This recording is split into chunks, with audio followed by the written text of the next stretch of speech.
জয়শঙ্কর যে উপলক্ষে এসছেন বাংলাদেশে, এটা নিয়ে কিন্তু আসলে আলোচনা হওয়া উচিত না। তিনি শ্রদ্ধা নিবেদন করতে এসছেন। তো শ্রদ্ধা নিবেদন করে তিনি চলেও গেছেন। কিন্তু এই যে যতটুক সময় তিনি আসলেন, গেলেন, বিশেষ ফ্লাইটে করে, আর এটা একটা তো উপলক্ষ।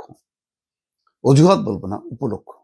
সেই উপলক্ষে দিল্লি তো তার নীতিটা বদল করছে বোঝা যায় বাংলাদেশ নিয়ে, যে সামনে নির্বাচন, একটা সরকার আসবে, পরিবর্তিত রাজনীতিতে তারা খাপ খাওয়াবে। খাপ খাওয়াইতে যেয়ে তারা কয়েকটা ঘটনা ঘটায় দিল। তাতে জামাত অন্যভাবে একটু বেকায়দায় পড়ল।